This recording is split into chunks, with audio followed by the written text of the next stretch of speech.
신바람 사연 아파트, 오늘의 사연 시작하겠습니다. 안녕하세요. 결혼한 지 8년차 30대 후반의 주부입니다.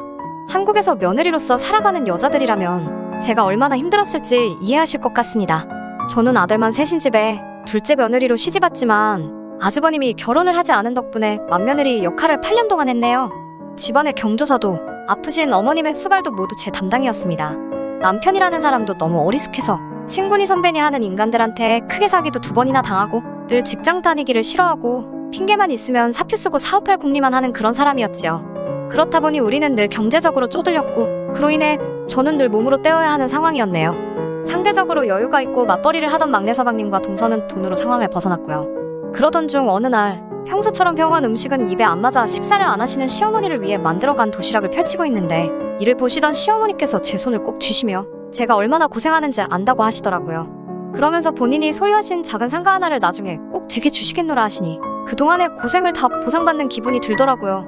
그렇지만 그 말씀을 제외하곤 제 상황은 아무것도 달라진 것이 없었네요. 한 번은 막내 서방님이 회사에서 과장으로 승진을 했어요.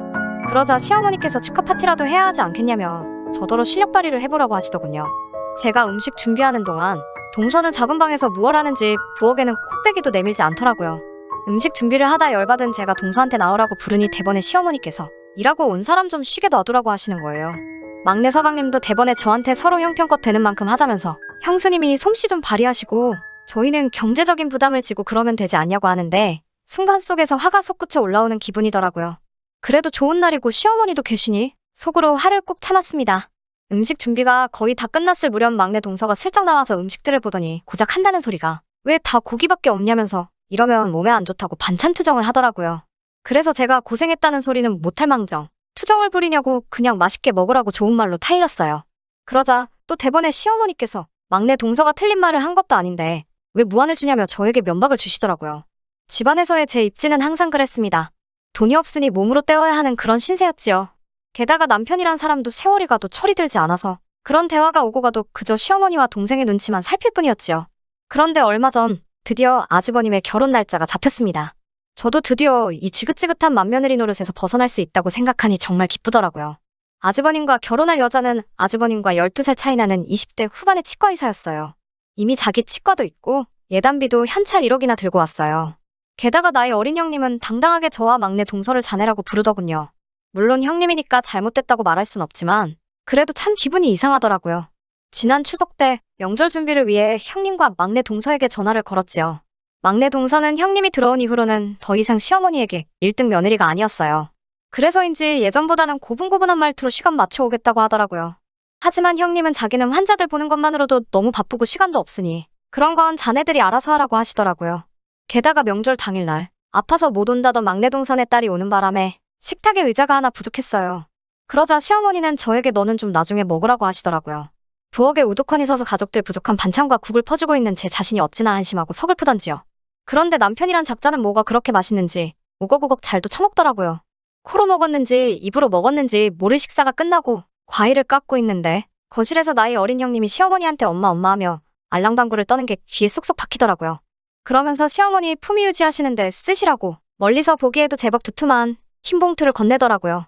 그리고 얼마 후 저는 결혼 8년 만에 임신을 했어요. 이 소식을 시어머니께 전하자 시어머니는 어떻게 며느리 둘이서 동시에 임신을 하냐며 격경사라고 너무 좋아하시더라고요. 알고 보니 형님도 임신인 거였죠. 며칠 뒤 시어머니는 두 며느리를 불러 앉히시곤 형님한테는 입덧에 좋은 한약이라며 보약을 주시고 저에게는 덕담만 해주시는 거예요. 말씀하시기를 원래 집안 맞이가 잘 풀려야 집안이 잘 풀리는 법이라며 그러니 서운해 말라고 하셨지만 그날 집에서 혼자 오래 울었네요. 부모가 무능력해서 아직 태어나지도 않은 아기까지 차별받는 것 같아서 뱃속에 있는 아기한테 너무 미안했어요. 그리고 시간이 흘러 일주일 간격으로 저랑 형님 모두 출산을 했습니다. 형님은 아들, 저는 딸을 낳았어요. 시어머니는 평생 동안 아들 셋 낳은 걸 제일 큰 자랑으로 여기시는 분이에요. 무슨 뜻이냐 하면 그런 시어머니 앞에 딸 낳은 저는 죄인이나 다름없었던 거죠. 산후조리원에서 돌아온 날 어머니가 형님네 아기를 데리고 저희 집에 오셨어요. 하시는 말씀이 어차피 니애 키우는 김에 형님네 아들까지 같이 키우라고 하시는 거예요. 제가 손사래를 치자 한 달에 100만 원씩 준다는데도 싫은 거냐고 하시더라고요. 그래, 내 딸 분유값이라도 벌자라는 마음으로 알겠다고 했고 그렇게 형님네 애까지 둘을 동시에 돌보느라 허리가 끊어지겠더라고요. 여기까지도 치사하고 분하지만 참을 수 있었어요. 하지만 얼마 전 저는 충격적인 사실을 알게 되었고 그 길로 곧바로 며느리 자리 사표냈습니다. 지난주 형님 병원이 확장 이전을 했다고 하더라고요. 저랑 막내 동서는 축하도 하고 구경도 하려고 형님 병원을 찾았어요. 형님과 인사를 하고 집에 가려던 참에 화장실에 들렸는데 우연히 병원 직원들이 하는 얘기를 듣게 된 거죠. 얘기인 즉슨 저희 시어머니가 저에게 준다고 했다는 상가를 팔아서 이 병원 확장을 도와주셨다는 거예요. 그 얘기를 들은 막내 동서도 저만큼이나 어이가 없나 보더라고요. 뺀질거리긴 해도 막내 동서도 그 상가만큼은 제 것이라고 알고 있었으니 시어머니의 태도에 실망한 거죠. 저희 둘은 그 길로 시어머니 댁으로 갔습니다. 그리고 다른 식구들한테도 형님 병원 확장 이전으로 축하 파티할 거니까 모이라고 거짓말을 했어요. 다들 모인 저녁 식사 자리에서 저는 시어머니께 단도직입적으로 여쭤봤습니다. 혹시 저에게 주시기로 한 상가 팔아서 형님네 병원 확장 도와주셨어요? 하고 묻자 시어머니는 그걸 왜 네가 신경 쓰냐고 하시는 거예요. 그러면서 집안은 원래 맞이가 잘 풀려야 다른 사람도 잘 풀린다는 말씀을 또 하시더라고요. 이에 질세라 아주버님과 형님까지 가세해서는 자기네가 잘 살면 우리 모른 척 하겠냐며 한 가족이어도 능력 있는 사람 위주로 밀어주는 게 좋지 않냐고 하시는 거예요. 더 이상 그런 개소리를 들어줄 수가 없더라고요. 남편은 식탁 밑으로 가족들 눈치만 보면서 저를 쿡쿡 찌르며 그만하라고 신호를 보냈지만 전 자리를 박차고 일어나 앞치마를 벗어버렸어요. 그러자 시어머니는 쓸데없는 이야기는 그만하고 바쁜 사람들 불러놓고 뭐하는 짓이냐며 어서 가서 빨리 저녁이나 내오라고 하시더라고요. 저는 더 이상 분노를 삭히지 못하고 시어머니 얼굴로 앞치마를 집어 던졌습니다. 이 거지 같은 며느리 자리 내놓겠다고 소리를 지르자 남편은 저에게 제정신이냐며 오히려 고함을 치더라고요. 그 고성을 내뿜는 주둥아리를 보고 있자니 저도 모르게 손이 올라가더라고요.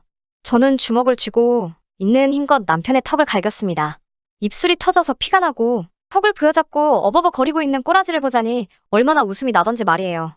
저는 막내 동서를 쳐다보면서 동서는 나처럼 살지 말라고 말하고 형님한테도 어른 대접받고 싶으면 어른답게 행동하라고 했어요. 자기가 해달라고 한 게 아니고 시어머니가 알아서 해준 건데 왜 자기한테 난리냐면서 형님은 어린아이처럼 울고불고 보채고 있더라고요. 큰형님과 막내 서방님은 어안이 벙벙한 표정으로 저를 응시하고 있고 고분고분하고 순종적이던 둘째 며느리에게 앞치마로 얻어맞은 시어머니는 뒷목 잡고 쓰러진다고 쇼를 하고 계셨어요. 온 집안을 난장판으로 만들어 놓으니 그렇게 속이 후련할 수가 없더라고요. 저는 그 길로 그 집에서 나왔습니다. 이제 변호사도 알아보고 이혼 절차도 시작하려고 해요. 누군가는 제가 상가를 못 받은 게 서러워서 이 사태를 만들었다고 생각할 수도 있겠지만 그게 아니에요. 저는 그 치과의사 며느리가 오고 나서 그동안 제가 맏며느리 역할을 한 게 아니라 저는 이 집의 식모, 그 이상도 그 이하도 아니었다는 걸 알게 됐거든요. 그리고 제 딸이 이 집에서 저처럼 천덕꾸러기 손녀가 되는 것도 지켜볼 수 없고요. 이젠 날씨도 점점 따뜻해지고 봄이 오고 있는 것 같아요. 저와 제 딸의 인생도 이제 그늘에서 벗어나 양지로 가고 있는 것 같아요. 앞으로 펼쳐질 저와 제 딸의 앞길에 행복을 빌어주세요. 이야기 들어주셔서 감사합니다. 끝까지 들어주셔서 감사합니다. 오늘의 사연은 여기까지입니다. 구독과 좋아요, 알람 설정 부탁드리고 더 좋은 사연으로 다시 찾아뵙겠습니다. 감사합니다.